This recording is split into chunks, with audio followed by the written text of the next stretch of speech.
yang dikasihi dalam Tuhan Yesus Kristus, selamat pagi, shalom. Atas pertolongan dan kasih dari Allah, kita diperkenankan melangkah dengan pasti di hari Minggu pertama bulan Agustus 2020. Mari kita akan membaca Alkitab dari Kejadian pasal 5 ayat 1 hingga ayatnya yang ke-32. Sebelumnya kita berdoa. Ya Tuhan Allah, Sang Pencipta, sebagai Khalik, Tuhan luar biasa atas hidup dunia ini. Mengaku sungguh kami di hadapan-Mu bahwa ternyata semua yang kami miliki adalah karena kebaikan dan kemurahan Tuhan. Perjalanan hidup yang kami tapaki akan semakin berarti jika kekuatan Roh Kudus menuntun kami, terlebih ketika kami memahami bagian Alkitab setiap kali kami membacanya. Biarlah isi hati-Mu menyatu dengan seluruh pikir dan rasa kami, supaya dengan demikian kami bertambah-tambah dalam pengenalan akan Dikau, ya Tuhan Allah kami.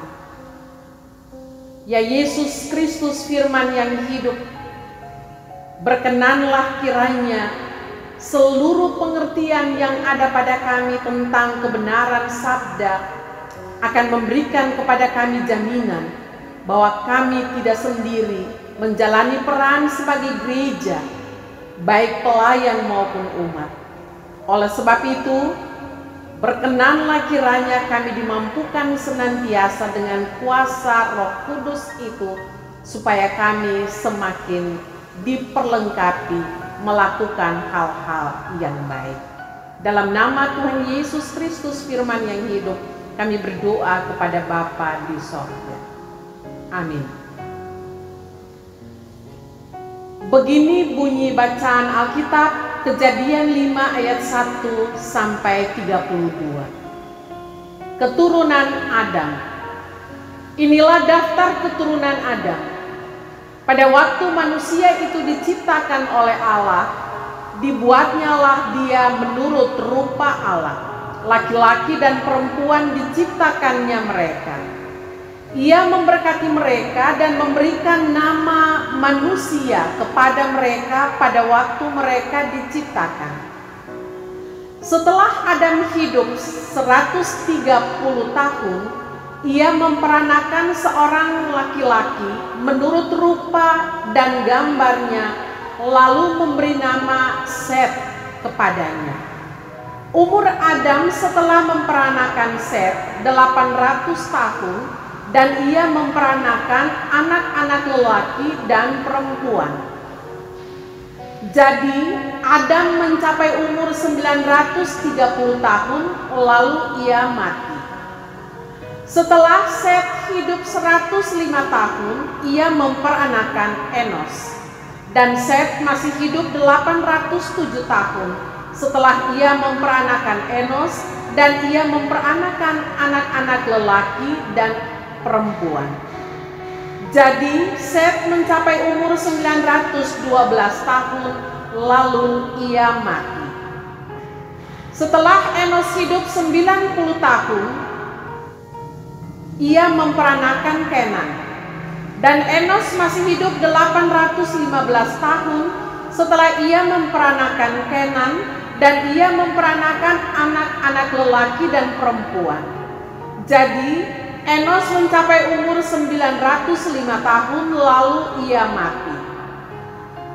Setelah Kenan hidup 70 tahun, ia memperanakan Mahalael.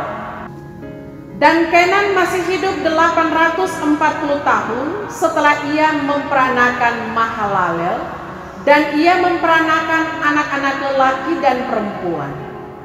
Jadi Kenan mencapai umur 910 tahun, lalu ia mati.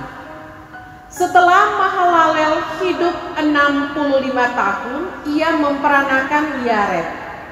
Dan Mahalalel masih hidup 830 tahun. Setelah ia memperanakan Yared, dan ia memperanakan anak-anak lelaki dan perempuan. Jadi Mahalalel mencapai umur 895 tahun, lalu ia mati. Setelah Yared hidup 162 tahun, ia memperanakan Henok. Dan Yared masih hidup 800 tahun. Setelah ia memperanakan Henok, dan ia memperanakan anak-anak lelaki dan perempuan. Jadi Yared mencapai umur 962 tahun, lalu ia mati. Setelah Henok hidup 65 tahun, ia memperanakan Metusalah. Dan Henok hidup bergaul dengan Allah selama 300 tahun lagi. Setelah ia memperanakan Metusalah, dan ia memperanakan anak-anak lelaki dan perempuan. Jadi Henok mencapai umur 365 tahun. Dan Henok hidup bergaul dengan Allah, lalu ia tidak ada lagi, sebab ia telah diangkat oleh Allah. Setelah Metusalah hidup 187 tahun, ia memperanakan Lamek. Dan Metusalah masih hidup 782 tahun setelah ia memperanakan Lamek, dan ia memperanakan anak-anak lelaki dan perempuan. Jadi Metusalah mencapai umur 969 tahun, lalu ia mati. Setelah Lamek hidup 182 tahun, ia memperanakan seorang anak laki-laki dan memberi nama Nuh kepadanya.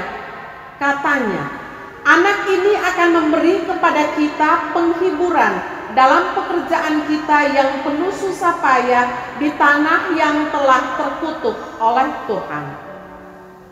Dan Lamek masih hidup 595 tahun setelah ia memperanakan Nuh, dan ia memperanakan anak-anak lelaki dan perempuan. Jadi Lamek mencapai umur 777 tahun, lalu ia mati. Setelah Nuh berumur 500 tahun, ia memperanakan Sem, Ham, dan Yafet. Sekian jauh bagian bacaan Alkitab.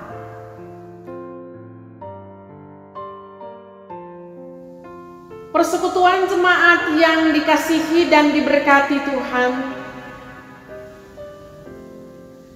tanpa terasa kita telah memasuki bulan Agustus tahun 2020, anak tangga kedua. Menyimak bagian bacaan Alkitab yang baru saja kita bacakan tadi, saya pertama-tama mengajak kita semua bersyukur kepada Allah Pencipta, Allah Sang Halik. Bukan saja sekarang ini kita harus bersyukur, tetapi hendaknya selamanya dan seterusnya. Karena Allah kita dalam Kristus Yesus dan Roh Kudus adalah Alfa dan Omega, yang ada dan sudah ada dan yang akan datang. Wahyu 1 ayat 8 dibandingkan dengan Keluaran 3 ayat 14 dan Wahyu 22 ayat 13. Mengapa saya mengajak kita bersyukur? Untuk mengenang kebaikan Allah di atas segala sesuatu, Allah yang melintasi zaman ke zaman. Hal itu merupakan sebuah kondisi, karena banyak hal yang menyenangkan, membahagiakan, dan yang mempesonakan terwujud dalam kehadirannya, dalam pemeliharaannya, dan bahkan dalam janji-janjinya yang kita dengar, yang kita pegang, dan kita yakini penggenapannya. Benar bukan jemaat? Atau benarkah begitu? Siapa Allah bagi saya, bagi keluarga saya, bagi keluarga kita, bagi persekutuan kita, dan bagi dunia ini? Apakah rupa Allah ada pada diri kita masing-masing dan masih ada dalam rupa saya sebagai orang tua pada generasi manusia yang Tuhan berikan, yang Tuhan pelihara dalam keluarga kita masing-masing? Saya mencoba mengajak kita sekalian dan memberikan waktu sejenak untuk kita berteduh diri dan merenungkan tentang semua kepedulian Allah selama ini bagi kita, baik pribadi maupun seisi keluarga kita yang kita rasakan dan kita alami saat ini. Baik kita yang sementara duduk bersama, atau kita yang sendiri, ataupun mereka-mereka yang jauh di tempat asal, atau pula yang sementara berada di perantauan di berbagai daerah di Indonesia, bahkan di seantero jagat ini. Saya mengajak kita merenung, apakah rupa Allah yang ada pada kita itu masih berwujud? Ataukah rupa kita ada pada generasi manusia yang hadir dalam kehidupan kita? Jemaat yang saya kasihi dalam Tuhan Yesus Kristus, ternyata kita pasti dan harus terus mengakui bahwa Allah memang segalanya. Allah memang segalanya bagi kita, persekutuan jemaat GPM Rumah 3, sebagai gereja, bahkan bagi seisi dunia ini. Katakanlah, God is the best. Sebab Allah lah yang menciptakan manusia. Kita tergantung pada pencipta, sehingga manusia yang disebut fana dan Allah disebut baka. Manusia tidak abadi, tidak kekal. Allah abadi, Allah kekal. Dikotomi ini bukan menjadi peluang bagaimana kita berproses untuk mencapai kesejajaran keberadaan dengan Allah, tapi sebuah proses wajar jika kita menyamai perangainya yang penuh kasih, yang bertujuan menyelamatkan semua yang telah Ia ciptakan dan Ia pelihara. Apalagi kita dijadikan sesuai dengan rupanya sendiri. Dikotomi ini juga harus membuat kita semakin sadar betapa kita sangat bergantung, kita sangat membutuhkan Allah sepanjang pergumulan hidup ini. Bagaimana pula dimensi, rupa dan gambar orang tua pada anak-anak? Kalau kita coba memahami bagian Alkitab tadi secara khusus ayat 3. Sebagai ciptaan, Allah menjadikan manusia sesuai dengan rupanya sendiri. Pernyataan ini bermakna bahwa sifat manusia juga bersifat ilahi dibanding dengan makhluk-makhluk lainnya. Karena itu, serupa dengan Allah dapat dimengerti dalam artian bahwa tanggung jawab manusia untuk mempertahankan kehidupan dan ketertiban hidup seluruh makhluk dengan menggunakan rasionya. Juga dengan kesadaran moral, manusia mampu membedakan antara yang baik dan yang jahat. Dan dengan kesadaran pengembangan diri, Manusia berjuang untuk eksistensi yang ideal dari seluruh makhluk ciptaan Allah dan dunianya. Manusia laki-laki dan manusia perempuan diciptakan dalam rupa Allah. Olehnya keduanya setara dan sederajat. Laki-laki tidak lebih tinggi dari perempuan, dan juga sebaliknya perempuan tidak lebih tinggi dari laki-laki. Jemaat yang diberkati Tuhan memaknai penciptaan bumi dan seisinya, serta penetapan gambar dan rupa Allah pada manusia. Allah diidentikan dengan seorang tukang periuk, tukang belanga yang membentuk dari debu tanah dan menghembuskan nafas hidup ke dalam hidungnya. Hasilnya ialah bahwa manusia itu menjadi makhluk hidup. Pengetahuan ini penting untuk menguatkan kita bahwa di tengah pengaruh ajaran bangsa sekitar, entah itu Sumeria dan Babilonia, dengan mitos penciptaan yang berkembang sangatlah kontradiktif. Mereka tidak mempercayai bahwa gambar dan rupa Allah itu ada pada manusia, dan selanjutnya segala yang baik dalam gambar dan rupa Allah yang berwujud pada diri manusia dewasa dalam peran sebagai orang tua itu menjadi sebuah kelanjutan pada generasi manusia yang hadir dalam hidup selanjutnya.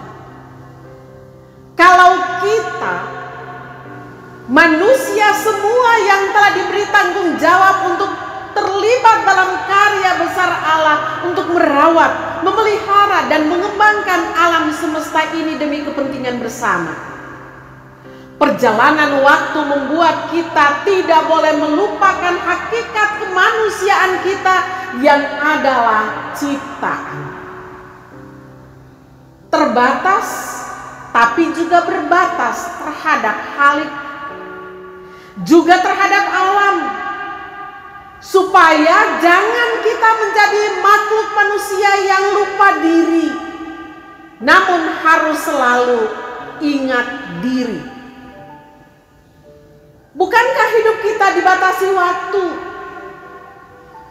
Ambil misal dalam usia.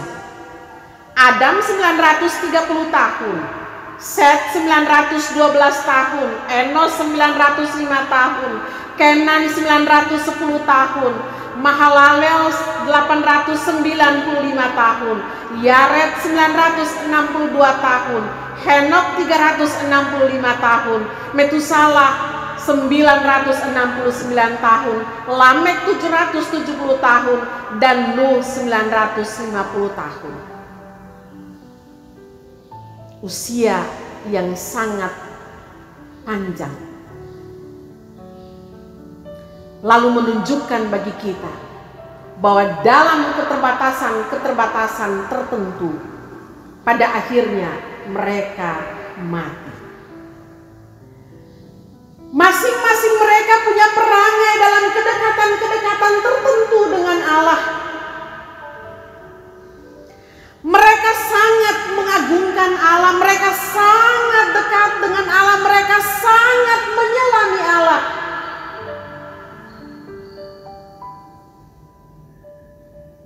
Pada batas-batas kewajaran menurut Allah, mereka meninggalkan dunia ini, mereka mati.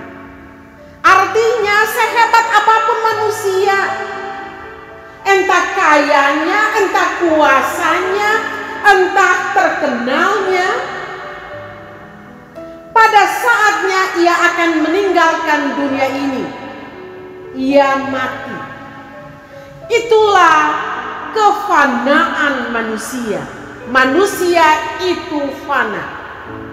Karena itu waktu hidup kita semestinya diisi dan dimanfaatkan dengan baik, sehingga hidup itu berguna tidak saja bagi diri sendiri, tidak saja bagi keluarga, tidak saja bagi orang sekelompok, tapi bagi semua orang. Demikianlah pelayanan bergereja yang harus kita pahami dan kita kembangkan dalam keluarga, dalam unit, dalam sektor pelayanan, dalam wadah organisasi, kelompok-kelompok bina, lansia misalnya, Marta Maria misalnya, kelompok-kelompok lainnya. Selanjutnya harus menyata dalam karya dan kerja kita yang dipenuhi dengan iman kepada Yesus Kristus, Sang Kepala Gereja yang menginginkan kita menghasilkan buah-buah karya yang baik. Maka terlalu berharga kita semua di hadapan Sang Halik yang telah memperlengkapi totalitas hidup kita, tubuh, jiwa, roh kita dengan pengenalan yang benar akan kasih-Nya selamanya. Dalam kefanaannya kita manusia, kita saling membutuhkan untuk saling membangun hidup secara bersama sebagai keluarga, sebagai satu jemaat rumah tiga, satu masyarakat rumah tiga, dan satu bangsa Indonesia. Ingatlah jemaat, setiap generasi memiliki konteks pergumulan masing-masing. Masa kini adalah masa di mana teknologi informasi dan komunikasi tidak saja telah membentuk relasi antara manusia, tetapi juga menciptakan masalah-masalah baru seperti mental instan, kecanduan game online, dan lain sebagainya. Pergeseran ini menunjukkan bahwa kita mengikuti pengaruh zaman dan tidak tergilas perkembangan. Tetapi harus diwanti-wanti, jangan sampai nilai tatanan hidup yang santun, moral yang berpasrah pada keyakinan bahwa iman percaya kita menuntun kita untuk tidak melupakan Sang Halik dan sesama ciptaan yang lain. Karena dalam konteks kekinian pelayanan bergereja kita harus merespon dengan baik supaya kita turut menciptakan generasi yang baik dan mewariskan juga hal yang baik kepada generasi berikutnya. Ingat, menjadi citra Allah di tengah masyarakat sebagai tema pergumulan sebulan Agustus mengantarkan kita pula untuk dalam usbu yang baru ini menjadi rupa Allah dalam iman dan karya. Harus sejalan iman kita yang bertumbuh dalam percaya kepada Allah lewat Yesus Kristus dan Roh Kudus, tetapi juga menyata dalam karya sesehari. Sekali lagi kita mau mengedepankan konteks kekinian pelayanan gereja yang patut kita respon itu dengan baik, supaya kita turut menciptakan generasi yang baik dan mewariskan nilai-nilai yang baik kepada generasi berikutnya. Tuhan Yesus menolong kita untuk mencapai